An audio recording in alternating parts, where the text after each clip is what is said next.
What is the fruit of your journey? How is it showing on your face? I'm wondering, if you were to get some photographs of yourself across the years, what would you notice has changed? And I'm not talking about the fashions or your hairstyle. I'm not talking about how your eyeglasses may have changed.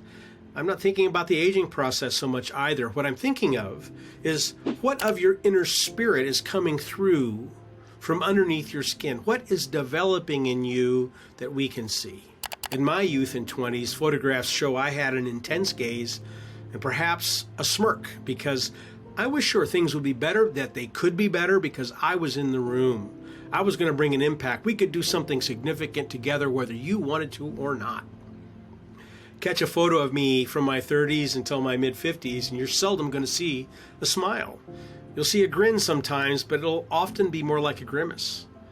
We were giving our all to holding our young family together during my wife's long years of battling cancer, and in that crush, my earnestness turned to grit, my gaze to a stare, and often a stare elsewhere, and my wry sense of humor became far more sardonic.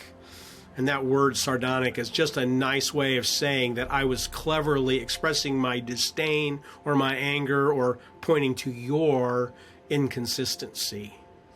And now there's a far more consistent and full smile. The intensity of my gaze is diminishing into ease and perhaps a hint of an embrace. My humor is far more good-natured and rooted in peace. I am more capable of listening to you without needing to speak. Across my years, I'm learning and I'm growing.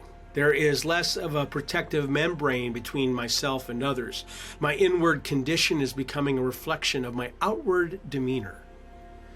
As you trace your own portraits, what do you notice? What shape is emerging over time? And what might get pointed out by those who've walked with you across the years? What would they notice? The growth of our emotional awareness and the way it gets amplified on our faces can get stuck for any number of reasons.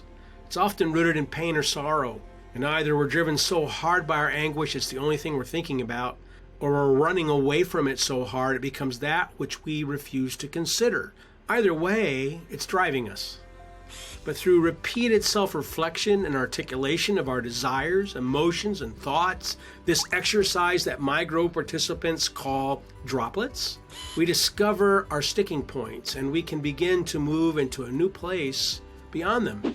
And when we do, because we're now seeing ourselves more fully and more truly, we can begin to perceive others more fully and truly. Not just the appearance of their face, but what is longing to leak through from underneath. We become a better and more tender and more empathetic team member because we're more fully our whole selves.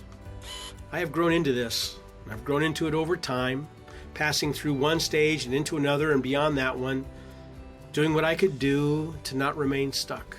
It's the fruit of my journey. What is the fruit of your journey? How is it showing on your face? Let's keep growing.